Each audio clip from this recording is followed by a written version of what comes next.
Extreme discipline, कठोर अनुशासन आपकी आइडेंटिटी बदल देता है और आपको भीड़ से अलग कर देता है। मिया मोटो मुसाशी ने यही किया। कठोर अनुशासन के दम पर वे साधारण बालक से दुनिया के सबसे घातक सामुराई और विद्वान दार्शनिक बने। उनकी किताब the book of five rings में डिसिप्लिन का अद्भुत सिस्टम है। वीडियो के आखिर तक आपको बिल्कुल क्लियर हो जाएगा कि अगले 90 दिन में इन 5 रिंग्स यानी प्रिंसिपल को कैसे यूज करना है।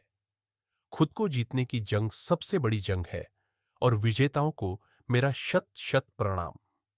सबसे पहले अर्थ रिंग यानी ब्रूटल सेल्फ असेसमेंट। सीधे कमजोरियों पर काम करो। मुसाशी लिखते हैं कि वॉरियर को कटाना और कलम दोनों में महारत हासिल होती है। कटाना यानी शारीरिक स्ट्री, ताकत, फ्लेक्सिबिलिटी वगैरह, और कलम यानी क्लियर माइंड। योद्धा को स्पष्ट पता होता है कि उसे कौन सी कमियां परेशान कर रही है और वह कहां जाना चाहता है। कई लोगों को लगता है कि वह बहुत मेहनत करते हैं, लेकिन असलियत तब सामने आती है जब वो टाइम नोट करते हैं, जब वह पानी और बाथरूम ब्रेक्स का भी हिसाब रखने लगते हैं। तब उन्हें शॉकिंग सच्चाई सामने आती है कि वह 30 मिनट काम करते हैं और 20 मिनट का ब्रेक हो जाता है। पूरे दिन में मुश्किल से 3 घंटे फोकस होता है और शाम का स्क्रीन टाइम ही 2.5 घंटे है। अर्थ रिंग कहता है, know the smallest things and biggest things. सच्चाई साफ होनी चाहिए, सामने होनी चाहिए कि प्रॉब्लम समय की नहीं, फोकस की है। कंपटीशन ज्यादा नहीं, तुम कमजोर हो। ससाकी गुजिरो जापान का सर्वश्रेष्ठ तलवारबाज माना जाता था। जब मुसाशी ने ससाकी को हराया तो वे जापान में नंबर 1 समुराय हो गए। कोई और होता तो लोगों के बीच रहता और वाई लूटता, लेकिन मुसाशी 2 साल के लिए गायब हो गए। क्यों? वे जानना चाहते थे कि मैं इतनी मुश्किल से क्यों जीता। वे 2 सर्दियों के लिए पहाड़ों में रहे और अपनी कमजोरियों पर काम करते रहे। आपको भी यही करना है। शोर से दूर हो जाओ और गलतियों को क्लियर देखो। अगले 90 दिन सब कुछ नोट करो। अपना काम, फोकस लेवल, ब्रेक्स। ब्रेक्स में क्या करते हो, कब डिस्ट्रैक्शन होता है, कितनी देर के लिए डिस्ट्रैक्ट होते हो, ये सब कुछ नोट करो, जिससे कोई गलती बाद में पैर ना पकड़े। मुसाशी कहते हैं, accept everything just the way it is. सच्चाई को आपकी एक्सक्यूसेस नहीं, आपकी उपस्थिति चाहिए। आपको यह मानना होगा कि अब तक मैं खुद को थोड़ा थोड़ा ही सही पर धोखा देते आया हूं। अब मुझे एकांत में रहकर फोकस लेवल, माइंडसेट, फिटनेस सब कुछ बदलना है। जब आप असली चीजों पर काम करते हो तब असली डिसिप्लिन की शुरुआत होती है। अर्थ रिंग आपको रियलिटी दिखाती है और वाटर रिंग आपको रियलिटी हैंडल करना सिखाती है, खासकर जब आपका मन आपके खिलाफ जाए। Water ring discipline of 1000 cuts.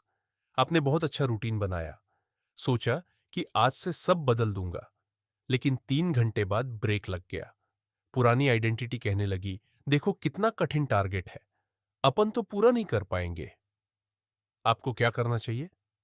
Water principal कहता है, पानी पत्थर को ताकत से नहीं बल्कि लगातार बहकर उसे परसिस्टेंस से घिस देता है।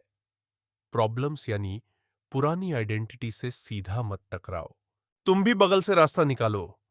इसके 2 पार्ट्स हैं, परसिस्टेंस, प्रैक्टिस, डेली कट्स। पुरानी आइडेंटिटी जो बदलना नहीं चाहती, उसमें छोटे छोटे कट्स लगाओ। मिया मोटो मुसाशी कहते हैं कि दुश्मन को लगे कि तुम बहुत दूर हो जबकि तुम बहुत पास पहुंच चुके हो। यही अच्छी स्ट्रेटजी है। इससे दुश्मन को विरोध करने का मौका नहीं मिलता।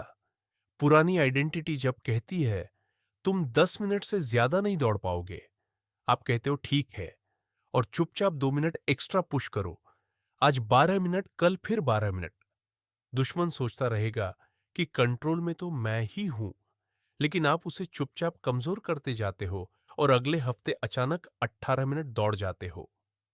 यही स्मार्ट स्ट्रेटजी है। वाटर रिंग में मुसाशी। दूसरी बात कहते हैं, फ्लेक्सिबल डिसिप्लिन जो फ्लेक्सिबल है पर बहुत स्ट्रांग है। ऐसे प्लान्स मत बनाओ कि 15 मिनट लेट होते ही पूरा दिन पटरी से उतर जाए। इसकी जगह हैबिट टैगिंग करो। 10 मिनट लेट शुरू किया कोई बात नहीं, लेकिन अब 3 पावरफुल टास्क एक के बाद एक करते जाओ। सुबह विजुअलाइजेशन करो, 10 minute daily planning, 25 minute exercise एक हफ्ते तक करते रहो। यह फ्लेक्सिबल डिसिप्लिन का फोर्स पुरानी आइडेंटिटी को काटता रहेगा। लेकिन सावधान रहो, फ्लेक्सिबल होने का यह मतलब नहीं है कि आप गलत चीजें भी कर सकते हो। Stop two negative habits completely. अगले 90 दिन के लिए 2 आदतें जो सबसे ज्यादा टाइम और एनर्जी वेस्ट करती हैं, उन्हें बिल्कुल बंद करो। जब आप ऐसा करोगे तो 2 हफ्ते के अंदर मोमेंटम बनेगा। इतने में एक दुश्मन आता है जो हमेशा पीछे से पहला वार करता है। इस वॉर से बचने के लिए आपको तीसरी रिंग की जरूरत है। Fire ring use anger against weakness. खुद को नहीं, अपनी कमजोरी को आग लगाओ। आपको जिम जाते हुए 3 महीने हो गए। अभी आत्मविश्वास जागा ही था कि फिर आपको जिम में एक लड़का मिला, आपसे छोटा लेकिन आपसे ज्यादा चिनअप्स लगाता है।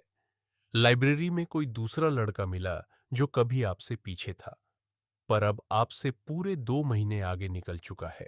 मन में ख्याल आता है कि मेरी मेहनत का कोई फायदा नहीं, ये सब करके मैं क्या ही कर लूंगा, मैं तो लेट हो गया। इसी पल से हीन भावना, सेल्फ डाउट आपके अंदर जगह बनाना शुरू करती है।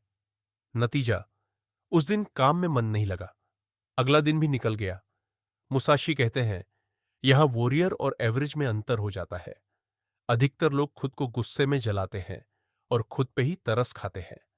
वहीं वॉरियर अपनी कमियों को गुस्से में जलाता है और खुद को चैलेंज करता है। मुसाशी ने यह सीक्रेट बहुत छोटी उम्र में सीखा। उनकी मां तो जन्म देते ही चली गई।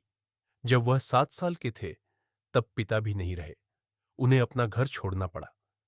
कमजोर बनने की जगह उन्होंने अपने गुस्से को रूटीन में बदल दिया। हर दिन 14 घंटे की ट्रेनिंग। मुसाशी ने अपने गुस्से को कमजोरी के विरुद्ध उपयोग किया। जितनी आग थी उसे प्रैक्टिस में मोड़ दिया। 2 को 2 में मुसाशी कहते हैं कि खुद से नहीं, अपनी कमजोरी से अपसेट रहो। जब भी मन में आए मैं पीछे रह गया, मैं कमजोर हूं, तो उसी आवाज से बोलो, मैं पीछे रहना स्वीकार नहीं करता। चलो अभी के अभी एक प्रॉब्लम पर अटैक करते हैं। इमोशन वही है पर टारगेट बदल गया। अब सच में एक प्रॉब्लम उठाओ और उसको फाइट करो और अभी के अभी फ्रस्ट्रेशन को फ्यूल बनाओ। जब आप इस मूड में रहोगे तो अनस्टॉपेबल नजर आओगे, क्योंकि कोई फेलियर, कोई कमेंट मायने नहीं रखेगा। लोग हंसेंगे। ऐसे ही थोड़ी होता है। ब्रेक लेना पड़ता है, प्लान बी के बारे में सोचना पड़ता है। ये लोग नहीं, उनका डर हंस रहा है, क्योंकि आप उस फ्रस्ट्रेशन को जीत रहे हो जिससे सब हार जाते हैं। डिसिप्लिन के इस पड़ाव के बाद आता है विंडरिंग। जीतते हुए ईगो को कंट्रोल में रखो। आपका जिगरी दोस्त कहता है कि यार तू तो बहुत सीरियस हो गया। घर वाले आश्चर्य करते हैं, ये तो सच में बदल गया। आपको भी अंदर से खुशी महसूस होने लगती है, क्योंकि वह रूटीन सेट हो गया है जिसकी आपने उम्मीद नहीं की थी। लेकिन अभी आपको पता नहीं चला कि इयोगेन्स नाम के दुश्मन ने आपके ऊपर वॉर कर दिया है, वो भी आगे से। आपने टाइम नोट करना, शाम को जर्नल लिखना बंद कर दिया। अलार्म लगाने की भी जरूरत महसूस नहीं होती। फिर 2-3 दिन में ही कंसिस्टेंसी टूट गई। इसलिए मुसाशी कहते हैं, जीतते हुए भी गर्व मत करो। जिस सेकंड आपको लगता है कि अब अलार्म, नोट्स और सिस्टम की जरूरत नहीं है, उसी पल आप ढीले पड़ गए। ये बहुत कम लोग जानते हैं कि 50 से ज्यादा फाइट्स जीतने और 37 ईयर्स के एक्सपीरियंस के बाद 55 साल के मुसाशी ने कहा, मैंने अभी तक हासिल नहीं की। I do not know the way. क्यों? वो लिखते हैं, know your enemy, know his sword. आपका दुश्मन है आपका ईगो, और आपकी तलवार है आपका फिक्स माइंडसेट। जिस पल आपको लगता है कि आपने कर लिया, उस दिन आप दोबारा भीड़ में शामिल हो गए। आपकी पुरानी आइडेंटिटी एवरेज ही रहना चाहती है, क्योंकि एवरेज में भीड़ की सेफ्टी है।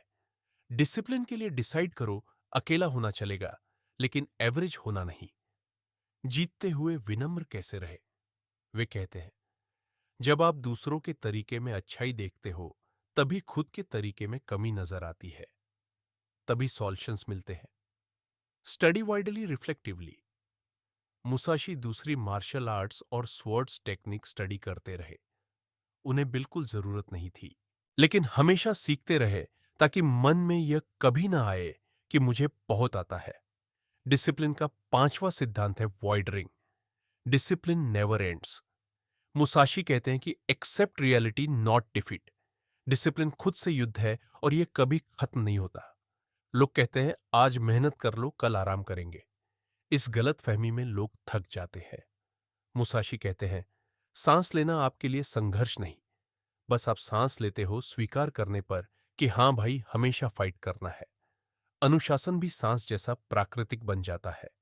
फिर आपके डिसिप्लिन के साथ चैलेंजेस बढ़ते हैं। जितना बड़ा चैलेंज उतनी गहरी सबकॉन्शियस की लेयर रिवील होती है और उतना बड़ा बदलाव आता है। डिसिप्लिन के पहले लेवल पर चैलेंज है शुरू करना, दूसरे लेवल पर कंसिस्टेंसी मेंटेन करना, तीसरे लेवल पर सेल्फ डाउट और चौथा लेवल है ईगो कंट्रोल। और आप जब ये स्वीकार कर लेते हो कि यह साइकिल चलती रहेगी तो जीवन भर का डिसिप्लिन आपके लिए प्राकृतिक हो जाएगा। गौरिन नोशो द बुक ऑफ 5 रिंग्स में डिसिप्लिन की पहली रिंग है दर्थ रिंग, ब्रूटल सेल्फ असेसमेंट। सीधे कमजोरियों पर काम करो, पहले शोर से दूर हो जाओ और सब कुछ नोट करो। Time breaks, workout, focus level. Breaks में क्या करते हो, डिस्ट्रैक्शन में क्या होता है, कितना समय जाता है, ये सब कुछ नोट करो। इसके लिए डिस्ट्रैक्शन शीट की लिंक आपको डिस्क्रिप्शन में मिल जाएगी। मेन बात है कि सच्चाई सामने होनी चाहिए और जो भी कमियां हैं उन्हें एक्सेप्ट कर लो कि प्रॉब्लम समय की नहीं, फोकस की है। चैलेंजेस इंपॉसिबल नहीं है, आप खुद को कमजोर बना रहे हो। दूसरी water ring, discipline of 1000 cuts, यानी डिसिप्लिन फ्लेक्सिबल और स्ट्रांग दोनों हो सकता है। फ्लेक्सिबिलिटी के लिए हैबिट्स चेकिंग करो। 10 मिनट लेट शुरू किया, लेकिन 3-4 पावरफुल टास्क एक के बाद एक करते जाओ। पूरे दिन में टास्क के कई ग्रुप बनाओ, ज्यादा से ज्यादा दिन में आखिरी वाला ग्रुप रह जाएगा, लेकिन आपका दिन बेकार नहीं जाएगा। परसिस्टेंस मन कहे कि नहीं होता तो बस 2 मिनट और करो। डिसिप्लिन फ्लेक्सिबल है पर लीकेज अलाउड नहीं है। 2 टॉप नेगेटिव हैबिट्स को बिल्कुल मिनिमाइज करो। फायर रिंग खुद को नहीं, कमजोरी को आग लगाओ। Use anger against weakness. जब भी मन में आए कि मैं पीछे रह गया तो उसी आवाज को बोलो, मैं यह स्वीकार नहीं करता। चलो एक प्रॉब्लम को अटैक करते हैं। चौथी है विंड रिंग, जीतते हुए इको को कंट्रोल में रखो। जिस सेकंड आपको लगता है कि अब अलार्म, नोट्स और सिस्टम की जरूरत नहीं, उसी दिन आप हार गए। डिसाइड करो, अकेला होना चलेगा लेकिन एवरेज होना नहीं। Study widely, reflect deeply. दूसरे के काम में कुछ ना कुछ अच्छाई देखो तो अपने प्रोसेस में इंप्रूवमेंट की गुंजाइश दिखती है। पांचवी रिंग है void ring, discipline never ends. Discipline खुद से युद्ध है और यह कभी खत्म नहीं होने वाला। इस रियलिटी को स्वीकार कर लो। Accept reality not defeat. दोस्तों, जाते जाते क्लासिक काइटअप को सब्सक्राइब कर लीजिए, क्योंकि यहां हर वीडियो आपका समय नहीं लेता, आपका स्तर उठाता है।